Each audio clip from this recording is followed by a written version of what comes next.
Hey friends, welcome back to Everything 101. So in this episode, I'm going to be talking about Salem Slide 2022. This will be the first time this movie has made it to theaters on the big screen. The 1979 original version and the 2004 version of both TV series.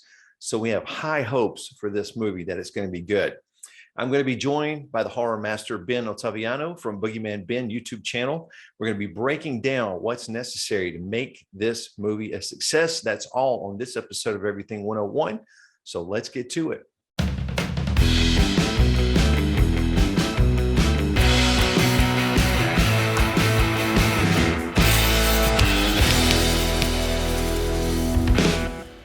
All right, Ben, how's it going? Welcome. Thank you very much for having me. It's a pleasure. Yeah, it's always great to talk with you. I do consider you the horror master, as I've told you many times. So. And I'm very humbled and humbled by it because I don't consider myself a master of anything. But that's no, you are the man. I look to you for all of my horror advice. So I'm glad I can offer it. I do the best I can. Well, in that same vein, I do want to tell everybody watching, you got to make sure you go down to the description below, click on Boogeyman Ben, and click subscribe and that notification bell, because if you like horror, that is the channel to visit. So with that being said, we're going to be talking about the 2022 Salem's Lot, the first adaptation on the big screen. I want to start overall. We got Gary Dauberman on board. We got Juan on board. And my personal opinion is, I don't really know what this is going to come out. I mean, nobody does. No. Is it going to be effective or not? But I think that is a good start. These guys do seem, you look at the work, they seem to know what scary is. Do you agree? I agree. I think you've probably watched some of the segments I did. I was trying to see how many I've done so far, because it's been kind of quiet for a while. There was right after Labor Day, they really started. It was like right before Labor Day, right after Labor Day last year, they started just announcing like, okay, Lewis Pullman's going to be Ben Mears. Then they were like, Spencer Treat Clark's going to be Mike Ryerson. It was just like they were all coming out. And I'm like going, it was like sometimes I think the last one I did was in October. But they were just coming fast and furious in terms of like how they were doing these announcements. I knew they were shooting in Massachusetts. Ipswich is where they were shooting primarily. I think that I think these guys have a good track record. I love James Wan. Gary Dauberman wrote the It remakes. So I'm like, you're already right there. You have people that are versed in, you have Dauberman, who's versed in Stephen King, and then you have Juan, who knows how to affect an audience with the style of horror films that he does. I mean, I still think Dead Silence is one of his scariest movies, even though he gets a lot of flack for that one. And I know him and Lee Winnell had issues with the studio on that one. But then just recently, Malignant, which a lot of people, that polarized a lot of people, but that was actually one of my favorite movies of his, because again, it goes back to the 80s. It had a very giallo kind of feel to it, because he was kind of going for that Italian kind of, that's what you thought it was going to be. You thought it was going to be like a giallo film. You thought it was going to be sort of going towards like a Deep Red or Suspiria kind of vibe to it, or, but it actually just was its own thing. And it really went back to like the types of movies I grew up liking, the slasher films. And then there's just things in it that happened that I had no idea were going to go there. So I think it's, like I said, if they can stick to their horror roots, both of them, I think we have a very good film on our hands, much better than the Mikhail Solomon one that we got, who directed the remake miniseries in 2004. For that one, it just didn't have that. There was nothing scary about that film. I think there was a few disturbing images from what I remember after viewing it a few times, but nothing that could compare or hold a candle to Hooper's film. And I think that's going to be the big thing for me, is like, for me, it's just going to be tough to unseat that as my favorite film. I don't care how many special effects you throw at it. It's just, I've had to accept that this movie is going to happen. And it's funny you mentioned that, because I'm going to tell you something. I just interviewed Ron Scribner, who played Ralphie Glick in the original awesome. 79. Man, I was so happy to get that interview. But, sometimes you and I have talked about the simplicity of that movie. You didn't have the post special effects that we do now. And Hooper was shooting the thing, and he was saying, I'm using simple effects, I'm using simple smoke, but how do I make it scary? And of course, I know they shot that scene backwards at the window, but Here's what really surprised me. I was going to ask Ron, I said, when I wanted to know what he thought about his own scene after he saw it edited and with the music and everything. But before I could even ask him that, I said, did your family and you sit down and watch Salem's Lot in November of '79? He said, yes, we did. And then he said, scared me to death. Yeah, it's still effective. And how many people reference that now? And I think that's the thing that I'm curious if they're going to homage that, because it is so iconic. And it's, watching it in Ferndale when the 40th anniversary happened, when I had the honor of meeting Ron, and he introduced the film to a room full of people that lived in Ferndale that had never seen it before. Wow. There was some people like, and there was a time that, like, it was earlier that year, I happened to be in the area, and actually, we went up there for my birthday, my 45th birthday, and I just didn't want to do anything else but drive up there. Now it's a 4-hour drive from where I live. So it's like, I drove up there. I was taking video of some of the shots of some of the famous locales, like the church that Ben runs out of when he has the holy water. And there was a gentleman that was outside of his house right next to it. And he said, how you doing? Very friendly. I said, they shot Salem's Lot here. He said, I had no idea they shot it here. I had no idea that this was used in the film. And I kept saying, you need to watch it. I said, it's towards the end of the third act. I said, but it's the scene where he runs out of the church. And so a lot of people in that town, and I've been to the town many times, they knew it was shot there, or they weren't there. Either they knew it was shot there, didn't watch it, or they weren't aware of it at all. So it's very strange, because if you talk to anybody there, they would reference the Majestic or Outbreak before they would reference Salem's Lot. Yeah. And I think it's changing a little bit. I think it's changing because of the internet and because of these pages like Victims of Salem's Lot and Salem's Lot Here and Now. And guys like you and I. I was going to say it us, because they called me the Salem's Lot guy. That's what they called me when I was there for the event, for the anniversary. They kept saying, there's a Salem's Lot guy.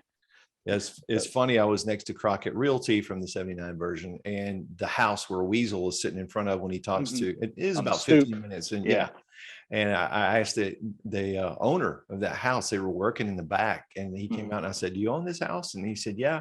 I said, would you mind if I got a picture on the steps here? And he said, he looked kind of confused. And he said, yeah. He looked confused. So I said, I'm a fan of Salem's Lot. And he said, my house is in Salem's Lot. But that is the same thing that I got when the guy was at the house by the church. It was funny. And but people were pretty nice in that town, so it's like they're a lot. I think they're a lot cooler about it now. And like before the Salem's Lot event, it's over 2 years ago. I kind of just kept to myself about it after being there the first time and really staying there and talking to people about it. I just felt like there was this era that people didn't really want to reference the film. But after, when I was there for the anniversary, they were all for it. But I think it brought some publicity to the town, and they had a pretty good turnout for it being so small. I mean, it's like, it was a pretty small event, but still, I mean, Ron went, and I know they tried to get Julie Cobb to go as well. And like I said, I don't know what happened, something with her agent. I don't know what it was, but I don't know. I don't know all the details, but I remember that was something they were trying to get her to go as well. That would have been cool.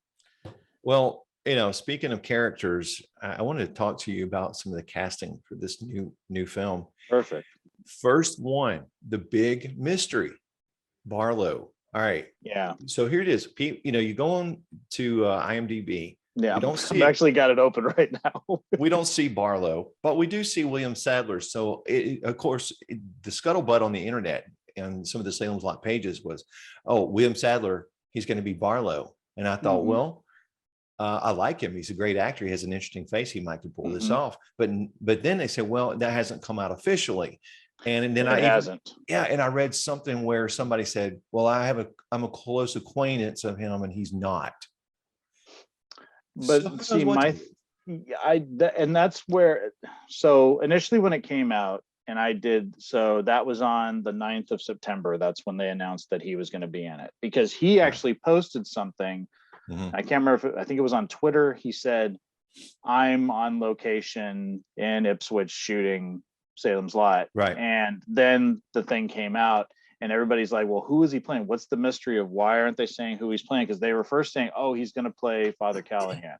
But then John Benjamin Hickey is playing Father Callahan. So then they were like, oh, is he playing Susan's father? I'm like, why would they keep that a secret? And plus, the Bill Norton character was changed up a lot for the movie because they made him Cody. Dr. Cody was kind of Bill Norton and Susan's father. They kind of combined them. Yeah. Yeah. So we know that Alfre Woodard is going to be Dr. Cody. So I don't know who he's going to play. I keep thinking they're just, to me, I think he's going to be Barlow. But again, I'm not.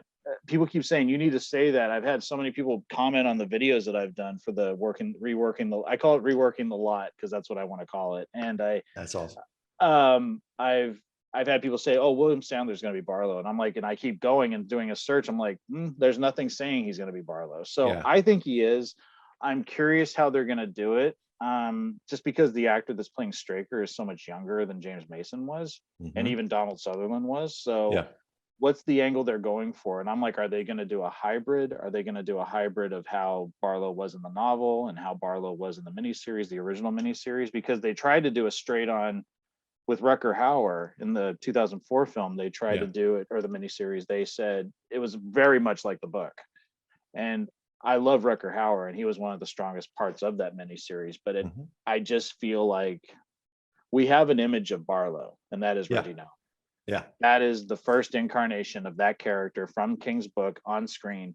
And that's who I reference when that's always going to be my reference. And I think it's everybody else's, because you see now they're starting to make more Barlow things, and people really love that character. And it is that attack dog, whereas, you know, Stryker is more of the keeper of the beast. And I think that works well in a visual medium like a movie or a miniseries. Whereas in a book, you have a little bit more granularity that you can get into with dialogue and descriptions.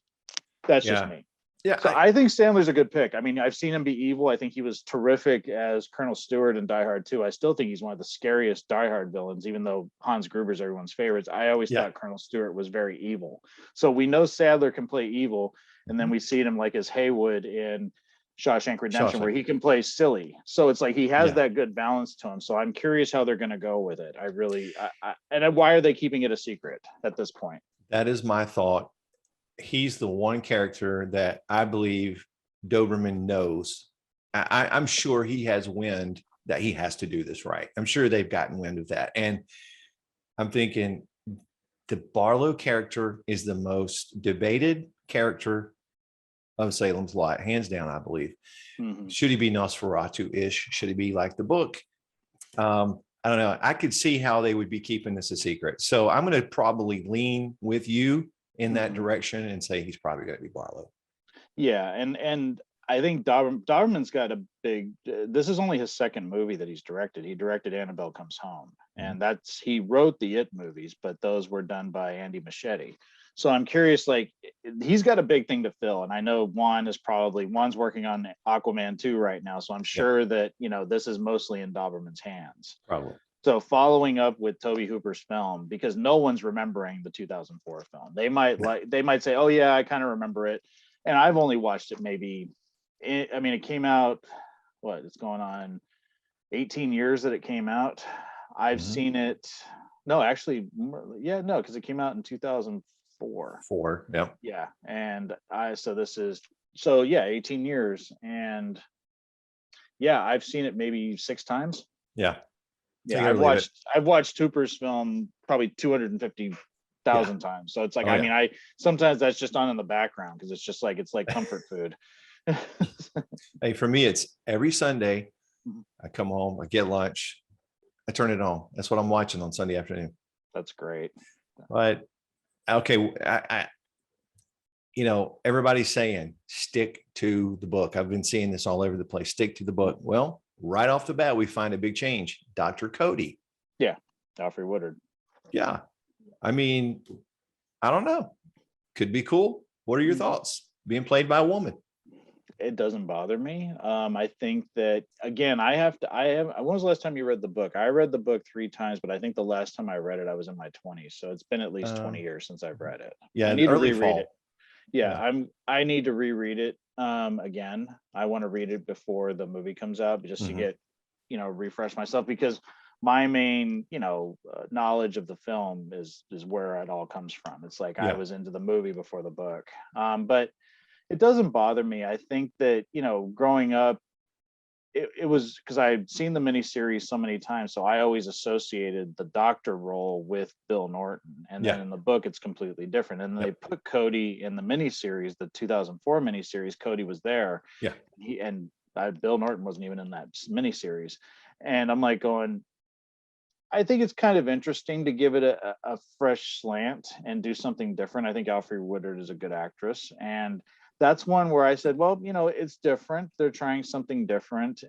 And this is going to be set in the 70s. So it's interesting that they went this route, because if it was going to be set now, I could see them. That makes a lot of sense. But there's got to be some type of logistical reason why they did it. But it didn't bother me. I know a lot of people are saying it's supposed to be like, I keep hearing things about wokeness and things like that, and I sometimes think it's people just stretching to complain about something, but it doesn't really bother me. I think she's terrific in the roles I've seen her in, so I think she could do a great job with it. Yeah, I'm not going to say stick to the book. That would be great, stick to the book, but that's not a big deal to me. She'd probably do a great job.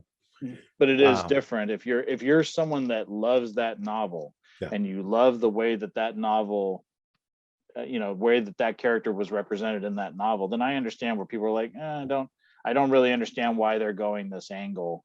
But it's like, people are going to take liberties. I mean, they did that with the 79 film. They changed up a lot of characters. They combined characters because there was so many characters in the book. So it'll be interesting. I mean, but that one didn't really bother me. Well, I want to talk about Danny Glick. All right. I have actually recently read the book in the fall, and there are some cool parts of the book to Danny Glick's character. He's a lot more involved in the book than he was in the 79 film, but I'm looking at Nicholas Cravetti, who's playing Danny. I'm just gonna go ahead and say, I think just his eyes, his facial structure, I could see him being a pretty killer Danny Glick. Yeah, and he was in I think it was called Big Little Lies, was the show with Nicole Kidman and Reese Witherspoon, and he was there were twin boys, and they was one of her sons, and he was good in that show. And I think he is. I know it, and I did notice that because the kids are much younger in the book. Mark and Danny and Ralphie are younger. In the miniseries, when Ron and Brad Savage and Lance Kerwin, I think was close to 20 years old when he played Mark. And I think the other two boys, I think he was 19 when he played him. Yeah, I think Ron said he was 13.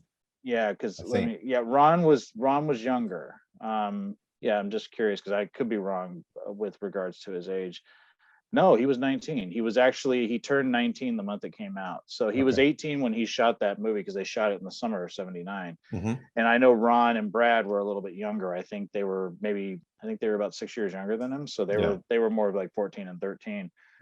But I see what they're doing, just not only with the cast, just not only Nicholas being cast as Danny, but also, the kids that have been cast for Ralphie and Mark. They're younger. They're a lot younger. And I feel like they're going more for that dynamic from the book where they were young kids instead of like the junior high school kids. Yeah. And, Stephen King has, when I say he's detailed, he's detailed. He'll take this and expand it to 3 pages. And so there's a lot of really cool description of Danny in the book, especially when it comes to Mark's window. He actually steps in, and he didn't really step in. And even in the 2004 version, he just kind of flew in and he got him on the cheek, and he kind of flew back out. Yeah. But then, I'm kind of hoping that he comes in and he actually stands and takes a few steps toward him. And it talks about, his lips being smeared and his eyes. It talks about his eyes looking, but yet I believe it was saying it's like they're dead. It was like something but about their eyes, because they talk about it multiple times in the book from my remembering. And it's like it was something even when Mike encounters Danny, that I remember that from the book as well. But I think it's really ballsy that they're going with younger kids too. Yeah. Because you don't see a lot of horror films now. I think there's a lot of films that are starting to take chances more, because for a while there, you could never and I think, it's like you could never put kids in peril, and I think that's why, like the It miniseries had to scale back in the 90s, because there were certain things you could not do on television. But I feel like now I feel like people are taking more risks, and I hope and I feel like with Juan and Dauberman, I feel like they are going to take a risk with this one. And I think it's a great, like I said, I know the kid that's playing Ralphie too. He was in A Quiet Place. He was the little boy in that. And I remember, and I recognized him from the Hawkeye series that was just on. So, it's like, I think it's smart that they're going with younger kids. I just think it's going to make it more eerie when they're vamped out. Yeah. And I'm imagining that Ralphie, Cade Woodard playing Ralphie, I'm imagining that, I'm thinking they'll probably stick closer to the book. I could be wrong. So I'm imagining that he's just going to be sacrificed like he is in the book. Yeah, because that's what happened in the book. Yeah. But we'll see.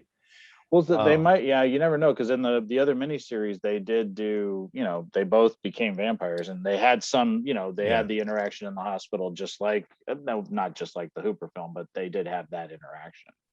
True. I'd love to know your thoughts on their pick for Richard Stryker. Now, I've seen, his name is Pilu Asbeek. Yeah. Asbeek. I've seen him in a few things. He was in, he was on Game of Thrones. I remember him from that. And then he was in, God, I'm blanking on what else he was in for a second here. It was, oh God, it's like, it's at the tip of my tongue. But I remember it was a movie with Kurt Russell's son, Overlord. He was an Overlord, and he was scary in that, because he becomes like possessed, like he turns into a monster in that, and he's completely creepy. And I think he has that balance. He has that charisma that we saw as Greyjoy. It was Euron Greyjoy in Game of Thrones. You see that charisma, and then he can play something like the Wafner character in Overlord and be scary. So I think that he brings that charisma and that fear that I think you need in a Stryker or a Richard Stryker, because I did not like Donald Sutherland's performance as Stryker. And I've talked about it. I know he made him more over the top, and there was nothing. James Mason played him so suave. He was just he was very like, nothing got him riled. There was only one scene where you see that, like when he tells Crockett about, the guys picking up the going to the Portland docks and picking up the sideboard, and you see that whole exchange between him and Crockett. And once Crockett leaves, you see that he's just kind of, he's like, almost like he realizes there's no turning back. He's gone over the, he's made this decision. This is going to happen. There's no turning back now. The town is pretty much, it's going to be, the town is pretty much going to be in Barlow's clutches. And I just didn't feel like Sutherland had any charisma like that. And I just love the way that Mason played him. And I think that Pilu could play him just like that, just based on the limited, visibility I've had into his career and the acting roles that he's had. I think he can bring that. Yeah, and he's a good actor. I definitely think he has an interesting look to him. Yeah. So I'm going to be curious to see what they do with him on screen. It's going to be really cool to see that. And he's a lot younger. I mean, he's in his late 30s, and we've known Stryker to be an older gentleman, and so that'll be interesting as well. And I don't know if they're going to age him or if he's going to be a young guy. I think it'd be better if he was a young guy. I hope they don't try to age him. I think it would be interesting to just see him, just like you said, the look that he has. I think he just has, I think he could do a good job just playing it as a younger man, since we've seen two interpretations of the character as older gentlemen. Yes, we have, especially with James Mason. And I want to talk about Spencer Clark, Mike Ryerson. That one was different for me. Yeah, he's a younger. He's a little more in the age range of the 2004 choice. For Mike Ryerson versus Jeffrey Lewis. I don't know. I'm just up in the air about this one. Yeah, Christopher Morris played him in the 2004 film, and I did not like that character. I didn't like the whole scene. I just didn't. I understood where they were going, there was the whole speculation that Matthew Burke was gay, and they kind of went with that angle with the scene where Matt discovers that Mike is in the house. Yeah. But it was almost comical. There was nothing tragic about it. There was nothing scary about it. So it just sort of, you're left kind of going, this doesn't feel like it fits. And there's a lot of moments like that in that miniseries. With Spencer Treat Clark, I've seen him. Of course, he was in Glass recently, with Bruce Willis and Sam Jackson, the follow-up to Unbreakable. He played, Bruce Willis's son in both of those films. I saw him in Gladiator. He was in Mystic River. I've seen him in quite a few things. And I think he could do a good job.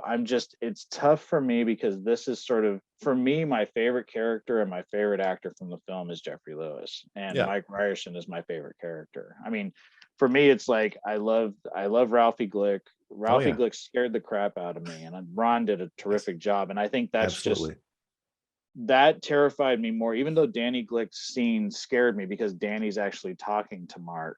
Yeah, that was weird. I think the silent vampire of Ralphie, just the scratching and coming into the room, not saying anything in either scene that he's in, full vampire. I think that is just much more terrifying. Yeah. And so, but for me, the heart of Salem Slide, and the reason why I think I grew to love it so much is Jeffrey Lewis was just so amazing. And I'm kicking myself that I never had the opportunity to really meet him or talk to him. I did see him one time at he was at WonderCon in 2009 in San Francisco, and I saw him, and I was too intimidated to go up to him. I don't know what it was. I saw him there. Yeah. And I had gone to this convention to meet one of the actors that played Jason, and CJ Graham, who played him in Jason Lives. And I remember seeing Jeffrey Lewis. I said, that can't be Jeffrey Lewis, because he wasn't on the itinerary of one of the guests that was going to be there. So I was like going, and at the time I wasn't used to conventions. So I was like going, that doesn't make sense. Well, maybe he's there visiting somebody. I don't want to bother him. It was kind of like one of those things. Yeah. And then when he passed away in 2015, I just remember thinking back to that moment, 6 years earlier, and going, God, I was so stupid. I could have gone up to him and talked to him.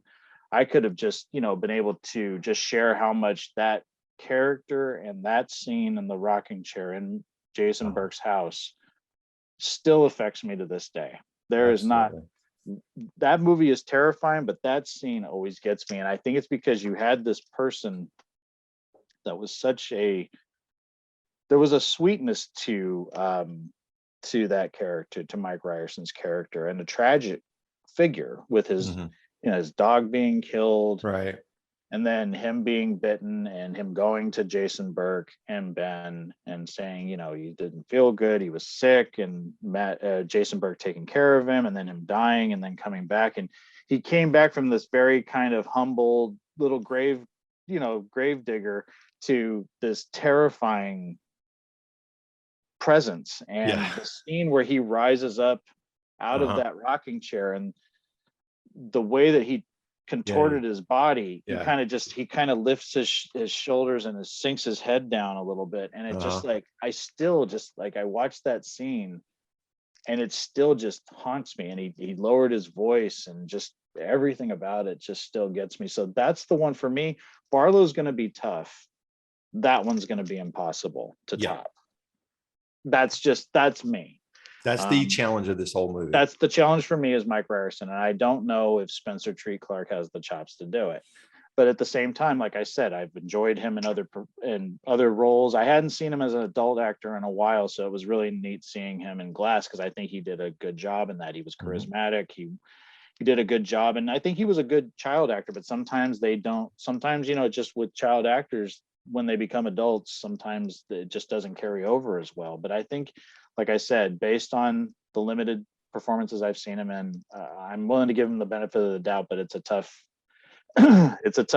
thing to beat, that whole scene and that performance. That's the heart of the movie for me.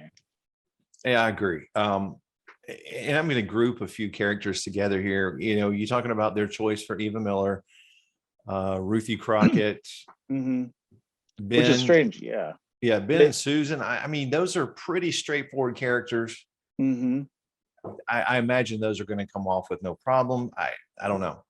And for my segments, the Reworking the Lot segments, I didn't actually talk about who they cast as Ruthie and Eva because they didn't really make a big announcement about them. And I was like, I just happened a couple times to go through IMDb and I'm like, oh, they've cast Floyd Tibbets. Like they've cast, I think his name is Kellen Rudy as Floyd Tibbets. And I'm like, okay, I don't know really much about him.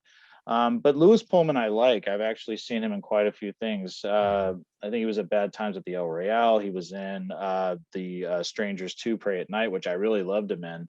I didn't realize how much older he was. He was playing a teenager in The Strangers. And I was like, and he's actually I think he's close to 30 years old. And I'm like, but he looks really young and he looks a lot like his dad, Bill Pullman. So I'm like he's a good choice. I wasn't crazy about Rob Lowe as Ben Mears. There was a smugness to him that I felt like I didn't really warm up to. I could never really warm up to the character. And David Soul, that's another one. It's just like David Soul is probably the first leading man that, I remember just being kind of in awe of, and I'm not saying I followed his career as closely with everything else he did, but I just remember that his name was Ben, my name was Ben as a kid. So I kind of just connected to that, seeing that movie. And a lot of people said, that there's things about his performance that they don't like.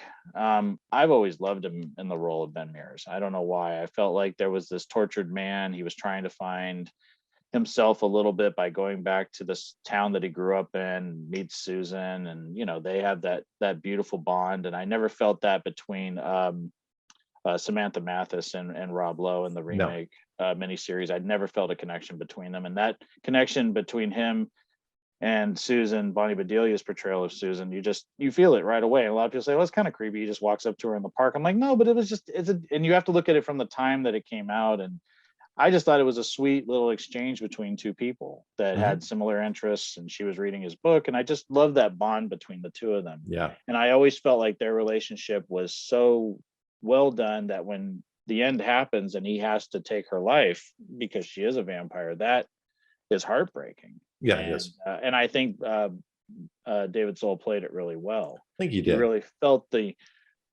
turmoil that he was going through, because it's like, and I just, like I said, I think Lewis Pullman, I think it's a good choice.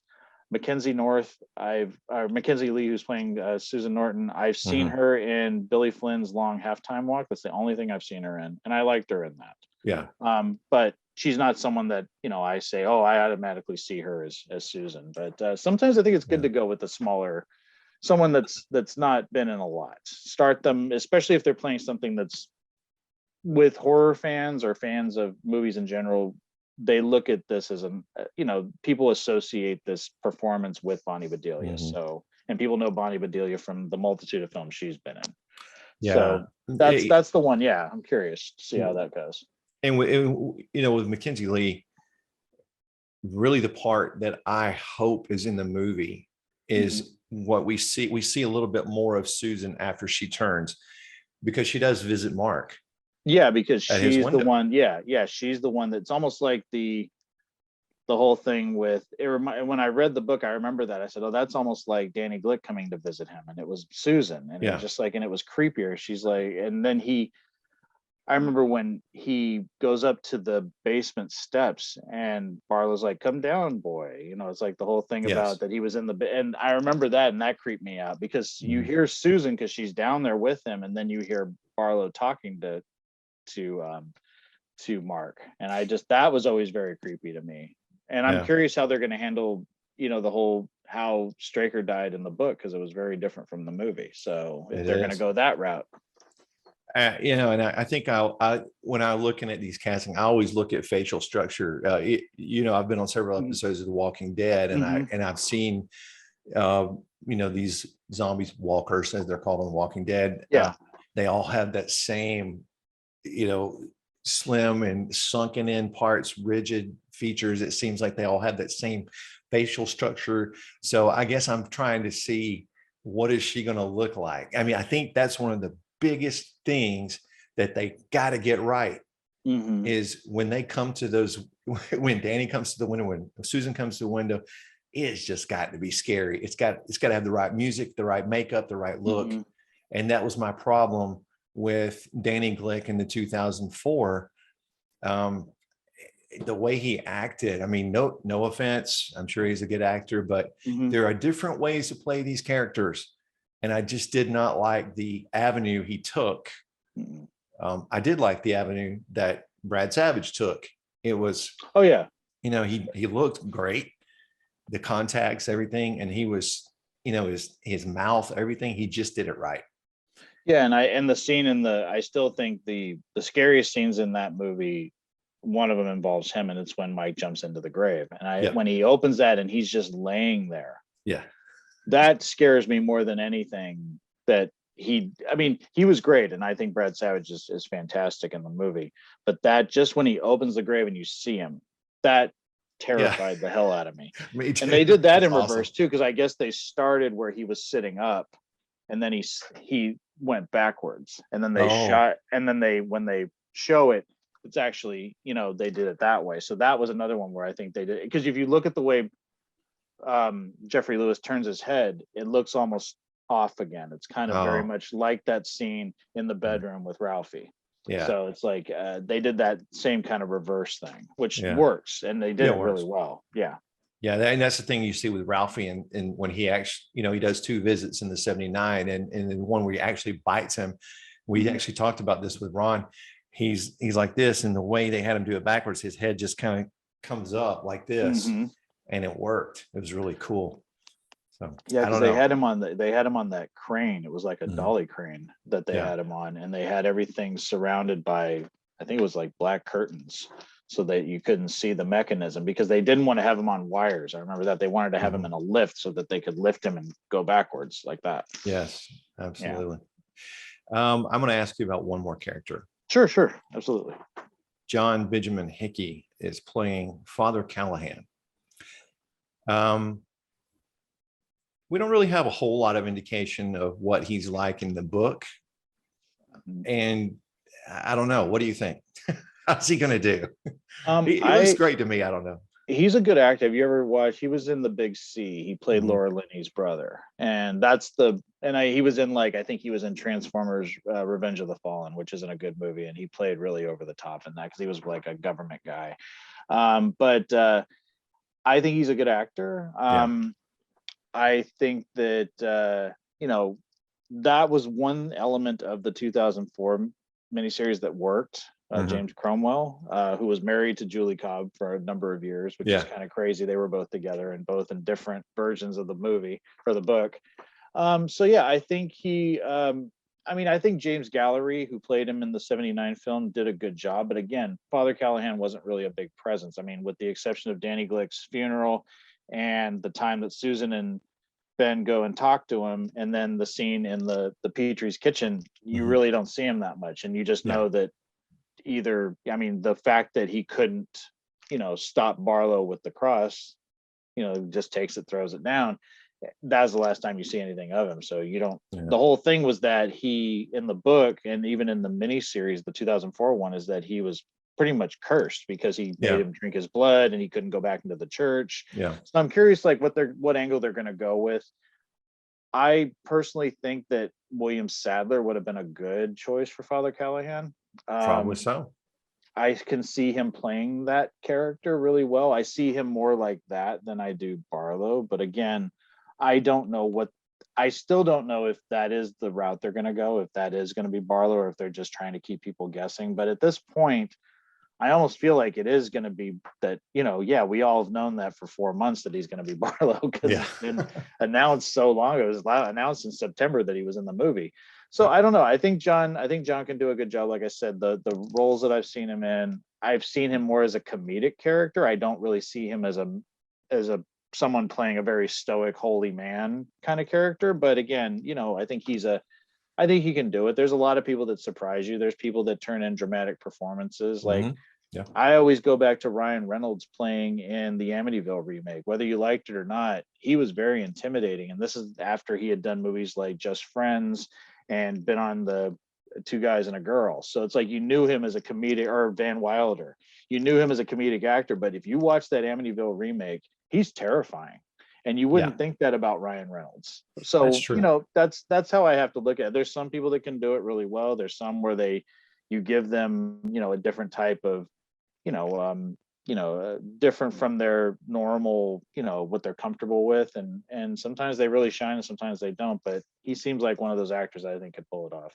Yeah, and that honestly, I'm a little off topic. That worked. That remake worked so much better than the remake of The Shining, which we won't talk about. Yeah, I know. A lot of people do not like. I have a podcast I listen to, Forever Midnight. Jeff, Josh, and Brian, they're all great guys. They hate that remake of The Shining, even though, to be fair, because I was reading the book, I read the book and finished it before the miniseries came out, and it was the second time I read it, and it is very close to that novel. I think the thing that suffers for it is that I understand where they were going with it, and I like Mick Garris. I think he's a pretty good director, and I really love Psycho 4: The Beginning, which I think is one of his best movies. But with that one, it's just like the Kubrick film is so atmospheric. It's so it's a slow burn, so it's like it's not something that has a lot of specters and ghosts, because Kubrick didn't believe in the afterlife. So that's where the conflict between him and King came from, is that he didn't believe in life after death. So he turns it more into this family tragedy about the breakdown of the family unit, the whole thing with alcoholism. I mean, but it works. It's just one of those films that works, and it wasn't, you know, really popular with critics when it came out, but over time, I mean, it's been looked at as one of the greatest horror films ever made. And to go up against that, I understood why Stephen King wanted to do it, because he was frustrated. But there's just some things about that remake that are so just like Cortland Mead as Danny. It just doesn't work. It just doesn't work. He's not that good. I thought that I thought that Steven Weber did an okay job, and Rebecca De Mornay did an okay job. But you never reach for that one, as opposed to the like when you want to watch The Shining, you want to watch the Kubrick version. But I do think Dr. Sleep is a great sequel to that. So I don't know if you've seen Dr. Sleep, but I love that movie is but again, I've heard the same kind of things that you were talking about with Salem's Lot. Like people are like, you know, stick to the book. And because Kubrick changed so much of the things that took place, you know, he changed it up and rewrote it. They had to tie into the narrative for Dr. Sleep in the movie. So they had to change some things up. So some people that loved the book didn't like what they did with the movie, but you know, it had to happen just because of what happened in Kubrick's film. And that's what the reference point was. Yeah, that makes sense. Yeah. Well, I appreciate you hanging out and talking with me. It's been a pleasure. Light. Yeah, it always is. Salem Slide coming out September 9th, 2022. I'm hoping to go see it with you. That would be wonderful. And I would love that. and one other special guest, we hope. And I'm gonna, of course, you guys are on the west and I'm on the east, so I'll have to fly out to you. But I love taking trips, so I will 100% be there if at all possible. I think it would be a true blast to see it with you and the special guest that we won't mention. Yeah, we'll mention it when it happens. So yeah. Let's just keep it on the DL for right now. But yeah, I'm really, like I said, I think it's, just to summarize, I think it's in good hands. I've accepted that it's going to happen. I remember when it got announced in April of 2019, and I was like, no, please don't remake it. And then it was kind of quiet because of everything that's happened. And then when it started ramping up again last year, I said, well, you know, you just sometimes have to just go. It's not going to take away from the Hooper film. You know, it's just going to be its own thing.